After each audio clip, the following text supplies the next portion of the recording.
Food is our lifeline. A balanced diet significantly impacts our physical and mental well-being. Small wonder, the United Nations Sustainable Development Goal 2 advocates zero hunger as a global target by 2030. However, Nigeria's ongoing food situation leaves much to be desired. Disruptions in the food supply chain and soaring food prices leave many unable to feed sufficiently, if at all. NESG TV went to town to ask a cross-section of citizens how they are coping and what they think can be done. How many times a day are you able to feed? So, like since this thing started, at times we feed once so that we'll be able to manage ourselves. So every day you went to the market, things will be adding. The price of thing you bought today is not going to be the same thing you are going to get tomorrow. So this thing is affecting us very physically, mentally, and otherwise. Anybody when you get power, like somebody small businessman like me, you must affect him. So you buy rice 1, 2, now it buys 2K. Not every day should 3K or 2K. Not be every day. I have 15. I don't have legs to do work, hard work. It affects me with a chop twice, 3 times in a day. Now even one we can't see. The problem is from government. Then where they head there, make them bring things come down so that the thing go reach us the poor. And Allah za aka samu sauƙin abubuwa. To kuma sai mu ce abu ya zo da sauƙi. In ka je ka dan fita ka dan samu sai ka je ka dan saya dan da za ka dan samu abubuwa na ka ce an samu sauƙi ta nan wajen. Ba shakka sai muke ta roƙon Allah ka ba gwamnati abin da za ta taimaka mu talaka. Using our security personnel to save the civilians, even in the farm, in the forest, in the desert, where they are fishing, you will see there will be food. Now people don't go to farm again.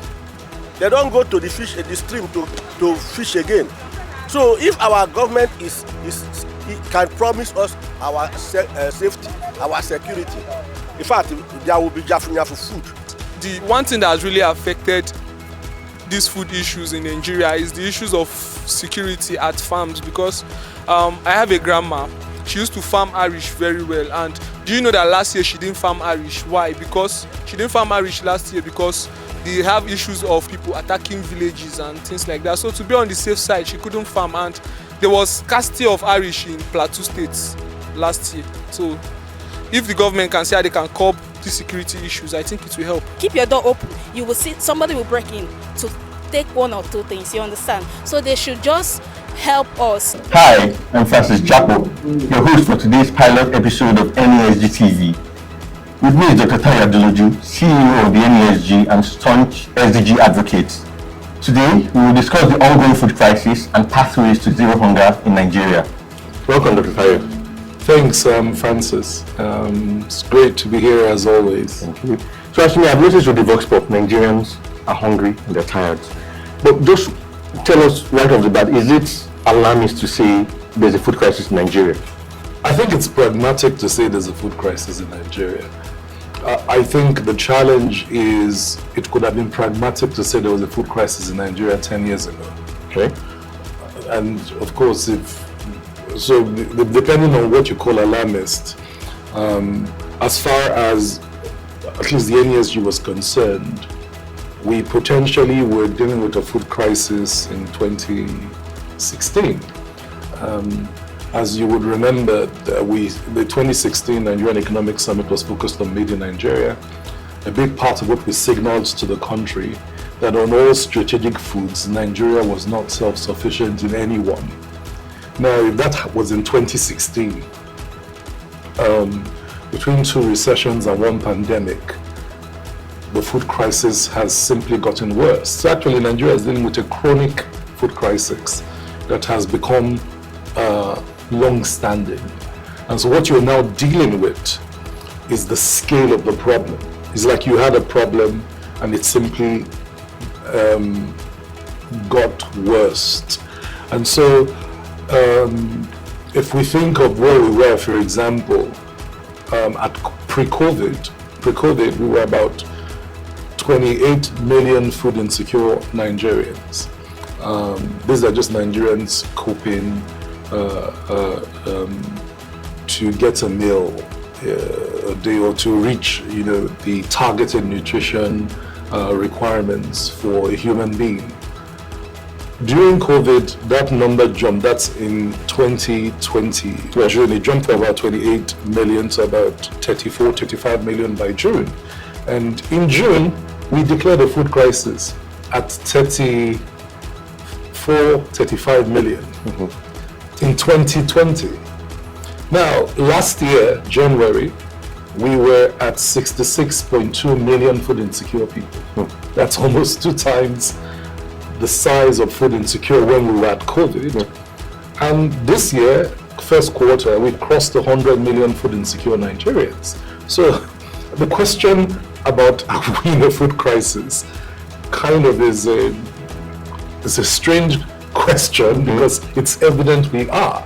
Now, just to narrow down to the expert forum on food security recently that the NESG convened, just within bite-sized pieces, what were the suggestions? Just bite-sized. So we had our own ideas about food security, but the idea with the food security network was pulling a couple of actors together that could at least jump into the big issues.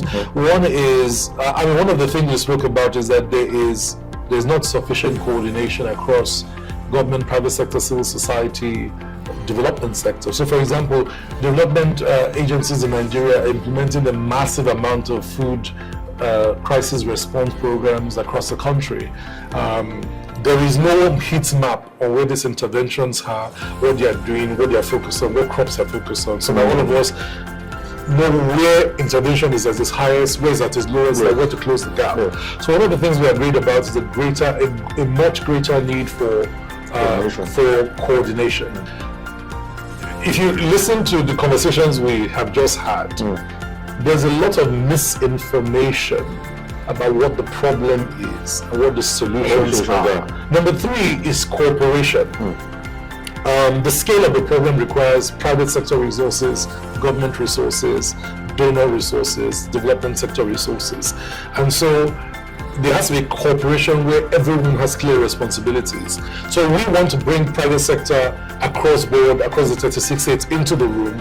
And then if the government and ourselves agree on things to do, we want to go and do it and come back. So a clear cooperation framework where government, private sector, civil society, development sector have clear responsibilities and we're holding all ourselves accountable for getting work done. Number 4 is collaboration around results reporting. Okay.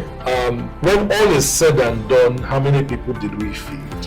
How much food is in the market? So some accountability, transparency on monitoring, evaluation and reporting, so that if all we did was 10 million, yes, we announced that that's where we are, and then we can now cover 10 million Nigerians. The 90 is outstanding. But it has to be that kind of transparent. So there has to be big collaboration around accountability for results, and it's not a finger pointing activity. It's more of a clear commitment that we are in a crisis. We can come out of the crisis if we pull ourselves together. So, but just to narrow down to where we just had it from, zero hunger. Now that's SDG 2. You are a staunch SDG advocate. Now, in the midst of all of these problems and the food systems network we are proposing setting up, is it possible to attain this goal by 2030? Anybody that knows me, I'm a relentless optimist. All things are possible. I have always believed zero hunger is possible. I think Nigeria can not just reach zero hunger. I think Nigeria can feed Africa. We have the agroecological potential to be the food basket of the continent. We have the land for it. We have the climate for it. We have the sun for it. We have the people for it. We have the human capital for it. We just need the political will. We need the political will. We need national confidence, faith. We need defiance, for our problems, and we need positive deviance. Just a restless spirit to really rise to the scale of our national greatness. I think that's what we needed. So I do not think reaching zero hunger is a problem for Nigeria. I think what is possible to us is to end hunger in Nigeria and feed the rest of Africa. It's doable. Wow. But we wouldn't moonwalk to it. It needs all hands on deck, all heads in, all hands on, and the sky is beyond the limit. Thank you so much. So finally, you submitted the communique, NESG has submitted the communique of the recommendations to the government. So what next? What should we expect? So the recommendations go in, actually, the recommendations go in today because we've gone through iterations with the stakeholders for what needs to be in it. We're going to follow up with a range of policy briefs because what we have found is that what I have said in less than an hour is not properly understood. What we have agreed to do is to break it down. Combat this from agricultural science to simple steps. Seed, fertilizer, water, and start to issue a set of food security policy notes, more granular notes that can support private sector, public sector actors to begin to move on the big pieces. And then our commitment is to then jump into the room and work with the actors, because this is not a tell them, you've told them scenario. This is the whole country must, there was a time in our history where we were here and President Obasanjo, who was then a military dictator, started Operation Feed the Nation. That's right. We are in that Operation Feed the Nation mode, maybe part 2. Okay, what we should do is rally everybody. We should maybe ask people to plant food out of zero hunger. Look, if you have a garden at the back of your house, plant some food. Go back to planting the vegetables you eat. For example, is something that anyone in the peri-urban area can do. This waiting for food to come from halfway around the country has to change. We must teach the next generation that we all have a national collective responsibility to feed ourselves. Food self-sufficiency for a country that will be 400 million plus in 2040, and that will be 320 million, right, by 2030. It's not a suggestion. It's not a suggestion. These are imperatives. It's our existential survival depends on a pivot, a national mindset pivot, a paradigm shift in national productivity when it comes to feeding ourselves. We have to teach our kids again how to tend gardens. We have to teach our young people again, that food system. Look, let's not kid ourselves. We're importing food in the billions of dollars. That's money to be made at home. If the $10 billion worth of food you're importing is money you're not putting in your pocket. It transforms the lives of millions of people. So food is not a business of hoe and cutlass. No, there's a younger generation that should go into agro-industrial food production. They have the education for it. We have the skills for it. We have the skill of mechanical engineers in the country for it. We have a whole army of agroeconomists, agro-scientists that we graduated from many universities. What we need to do is a call to action, rally, let's go, let's make it happen. And that's what we need to do right now. This Mickey Mouse stuff of blaming somebody for the problem that happened, blaming Buhari blames Jonathan, somebody blames the other person, has to stop. We have been in the food security for over a decade, fine. We are here now. Let's make it count. And that's all that matters. And that's all that will matter. Were we the generation that allowed our people starve to death? And by the way, this has happened elsewhere in the world. In communist China, there was a period where they went through this type of intense hunger, and they just kept the blame game, kept pointing fingers, and they lost almost 30 million people to hunger, death or hunger.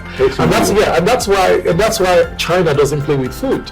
So let's not misunderstand what we are saying. People can begin to die from hunger in our country, and they have started. And so the truth is that we must, as a generation, whether our leaders get it or not, and this is now speaking to those of us that are under 40, we must, as a generation, stop and do a call to action by ourselves. If you want us to die of hunger, must you die of hunger? If people want you to die, must you die of hunger? We must go back to the farms. We must say we won't die of hunger. If all you did was plant a hectare of rice or beans or cassava, not for you as Francis, if we had 10 million young people going out to find 1 hectare to plant a crop, that's 10 million hectares harvest of whatever that is. Okay? That's how we should think. Thank you so much for joining us today on NESG TV. We've had an incredible conversation with Dr. Tayo Aduloju on pathways to zero hunger in Nigeria. I hope you've gained valuable insights. If you enjoyed today's episode, make sure to subscribe, leave a review, and share.